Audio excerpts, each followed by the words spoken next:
welcome back to the show. This right here still E-Splash on TVC. And for those of you who love to gist, it is time for the entertainment news. We start up with this one, Nigerian Acts Core 2025 MTV VMA nominations.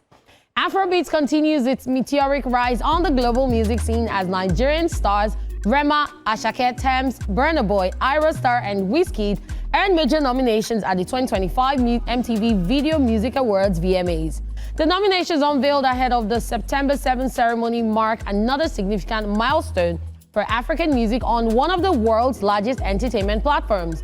Leading the charge in the Best Afrobeats category are Rema with his hit Baby Is It a Crime and Asake and Travis Scott for Active, Tems featuring Asake on Get It Right, Wizkid and Brent Faiyaz for Piece of My Heart. Ghanaian singer Molly and South African sensation Tyler, Arya star fresh off our historic BET and Mobile Wings earned a nomination for MTV Push Performance of the Year for our emotional single Last Heartbreak song featuring Giveon. Burna also secured a nomination in the Best Video for Good category with his reflective single Higher, showcasing his continued use of music as a tool for social commentary and upliftment. Pop icon Lady Gaga led this year's nominations with 12 nods. Thanks to the widespread success of her chart-topping singles Die With A Smile, Mayhem, and Abracadabra. Bruno Mars follows closely with 11 nominations, riding high on multiple collaborations, including the viral hit APT, which is Apate, with Blackpink's Rosé. Kendrick Lamar comes in third with 10 nominations, driven by his acclaimed album GNX and the viral single Not Like Us.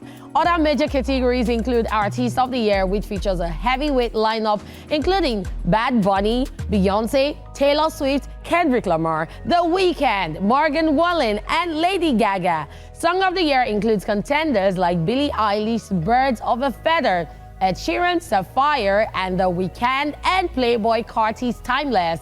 In the Best Hip Hop category, artists like Drake, Doechii, Kendrick Lamar, Travis Scott, and Eminem face off with genre-blending hits. The battle for Best Album will be fierce, with nominations including Bad Bunny, Debbie Tirar, Massos Photos, Kendrick Lamar, GNX, Lady Gaga, Mayhem, Morgan Wallen, I'm the Problem, Sabrina Carpenter, Short and Sweet, The Weeknd, Hurry Up Tomorrow. The 2025 MTV VMAs will be held on September 7, 2025 at the USB Arena in New York. And this is super, super amazing. Congratulations to all of the nominees. I mean, I'm super proud of Nigerian artists, for constantly putting us on the map. I love what Rema is doing. I love the fact that Rema has been able to not entirely squeeze himself, but like really find his place in the music industry among the normal big two that we have. Oh, is it big two or big three now? Hey, nah, this is fine. I'm not there. I don't think this conversation should happen. I'm not there. But I mean, I love it. I love the fact that Rema is finding his way. Asake is finding his way. Arya is finding her way. Tems is finding her way. And it's just really beautiful seeing these people actually excel in the music industry. I mean, seeing the new cats actually come out. And, you have brought the cats back. Oh. No, I mean, they're the new cats. They're the Gen Zs. I mean, I'm not talking Asake now. I'm talking, Rema, Arya and all. Like, they are the Gen Zs. They are the future of the Nigerian music industry.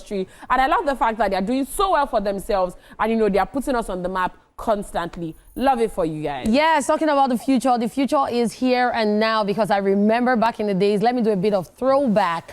I remember back when we used to get all of these nominations due to our features on International Artist Song. Yeah. And now, see Giveon getting nominated because of his feature on Arya Star, a Nigerian song. Brent Faiyaz getting featured because of Wizkid. Travis Scott because of Asake. So it's just really crazy. It's really, really amazing to see that. We used to look forward to the future, but now the future is here. Is us. And we have started a revolution. And congratulations to all of the nominees. Congratulations to Lady Gaga. Her army doesn't stop. But I'm just really excited for everyone, and I can't wait for the awards on 7th of September. We can't wait. So we find out who the winners are. Congratulations to everyone. Congratulations! Woo! Yes, moving on. This one is not a very, very excited one. I'm sure Shatta Wale is not happy about this one because he reacts after his Lamborghini was seized in a raid. Ghanaian dancehall artist Shatta Wale has responded defiantly after the seizure of his yellow 2019 Lamborghini following a raid carried out by Ghana's Economic and Organized Crime Office and United States of America's FBI. Now, during the TikTok live session, shortly after the EOCO released a statement signed by its acting executive director, Rema, the outspoken musician expressed his displeasure with the security agency's actions and insisted that he had done nothing wrong. Now, Shatta Wale claimed he purchased the vehicle for $150,000 US and was unaware that it had any links to criminal activity in the United States. Now, after this whole thing, Raymond Archer said, "I go leave the car for you people. Don't come to my house. Make nobody say they invite me. That be why I buy new Lamborghini," he declared, visibly emotional during the live stream. Now, he went on to share a more reflective message, suggesting that material possessions like luxury cars hold very little value in the grand scheme of life. We all go die and leave all these things, he said, adding that buying another Lamborghini was a way to show that it was just a car, baby. Frustrated by what he sees as repeated legal challenges throughout his career, Shatta Wale lamented the obstacles he has faced as an artist in Ghana. He also made a bold claim about his political ambitions, stating, one day, I go be president of Ghana. That yellow Lamborghini, I don't even want them. Is that Igbo accent? Can't say we they talk about them like that before you go drive. Then something go happen. Take them, make them go America and go chew them. Cause I don't need them. I don't even want them. That's be why I buy a new one, Charlie. He didn't put that Charlie, but I put it. Shortly after the live stream, Shatta Wale faced further criticism online when he posted a video on X, formerly Twitter, showcasing what he described as a brand new Lamborghini. However, the post stirred controversy, with one fan accusing him of repainting his old yellow Lamborghini purple and attempting to pass it off as a new purchase.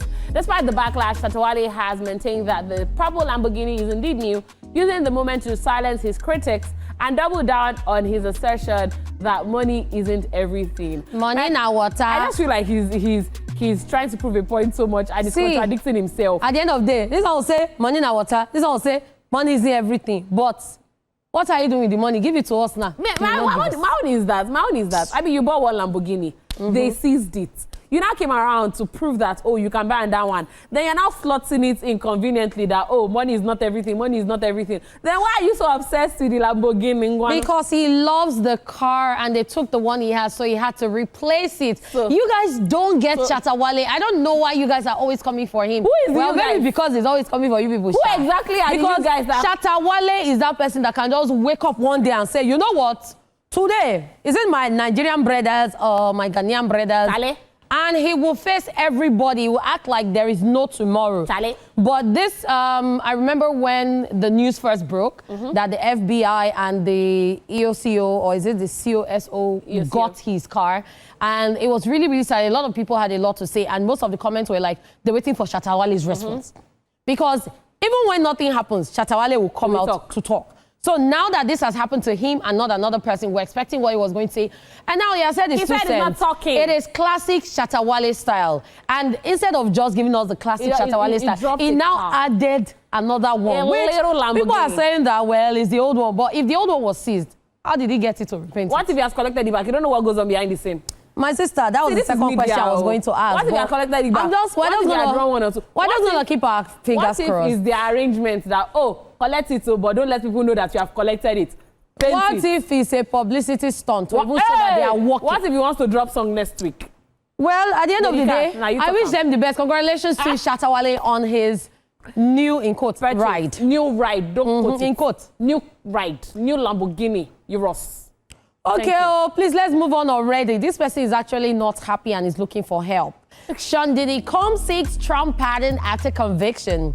Embattled music mogul Sean Diddy Combs will remain in federal custody following his conviction on 2 counts of transportation to engage in prostitution.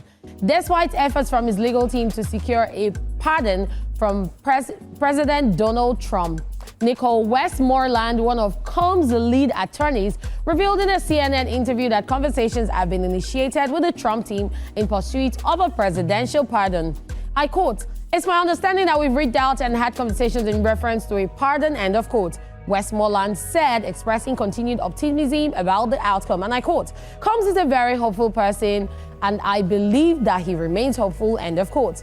The statement comes in the wake of Trump's recent remarks to Newsmax in which he distanced himself from the embattled rapper. I quote, "I was very friendly with him. I got along with him great, and he seemed like a nice guy. I didn't know him well, but when I ran for office, he was very hostile," end of quote, Trump said, suggesting a pardon is unlikely. Diddy has been in custody since his arrest in September, while he was acquitted last month of the most severe racketeering and sex trafficking charges. The jury found him guilty on 2 counts related to prostitution. 4 women testified during the trial, alleging physical assault and sexual abuse at Combs' hands, evidence that prosecutors argued reflected violence, coercion, and subjugation. On Monday, U.S. District Judge Arun Subramanian denied Combs' $50 million bond request. The court ruled that the Bad Boy Records founder failed to prove that he was not a flight risk or a danger to the community. The judge also dismissed the argument that Combs' case presented exceptional circumstances, warranting release, stating that the record here contains evidence of all 3: violence, coercion, and subjugation. Westmoreland criticized the government's handling of the case, arguing that it should never have been pursued. And I quote, "The government knew that there was no way Combs committed sex trafficking or RICO, and they just continued prosecuting anyway," she said. "I think the jury saw through it," end of quote. Sentencing is expected in the coming months, though the conviction carries a maximum sentence of 10 years in prison. Federal sentencing guidelines are complex and both sides remain divided on their application. For now, Combs remains behind bars as one of hip-hop's most influential figures, faces a defining moment in his career and public legacy. Diddy's going through a lot. I feel like the difference between his lawyers and a very dark man's lawyers is the distance. Because both lawyers are working overtime. I feel like he should just face the sentence and just serve his time peacefully. Because this back and forth every time, it's on my own end is very, very tiring. But I mean, so he can't be tired because he needs his sanity and his freedom. And he started by asking for bail, and he had repeatedly, he appealed it. It wasn't granted bail, and now he's begging for pardon. We saw this coming. I'm trying to remember who. Someone was reaching out to the government, asking for pardon for R. Kelly and asking for pardon for Diddy. And then, I think it was last week or 2 weeks ago that there were rumors that President Donald Trump was saying that, okay, is he going to consider pardon for Diddy or not? And he was like, okay, I met him, he was hostile and all of that. But now that this has come out, his lawyers have reached out to the government, and word in the White House is that nothing will be done. What are you the White House? So according to reports. According to reports. Allegedly. So that's why I started with from what I heard. According to reports, word on the street is that people in the White House are saying that nothing is going to be done, and that people should not believe anything they say unless pen is put to paper and it is a signature of the President of the United States of America. But any other thing apart from that, hearsay or whatever it is, oh, I heard the President said, no, it's all hearsay. None of the sort. I just wish Diddy the best because he has been going through so much. Here. I'm the only different person. I just feel like he should just, face his sentence and move on with it. I mean, it's not 10 years. I mean, how many years? 20 years? That he has even already started serving. Small. He's able to just face it full on and just, start a new life. I mean, all the best to him. I wish him all the best. I hope he comes out of it soonest or in 10 years' time. All right, that's all we can take on the entertainment news today. That your sheepish laugh. Get it off your face. We'll be back shortly after this time out, guys. Keep it locked.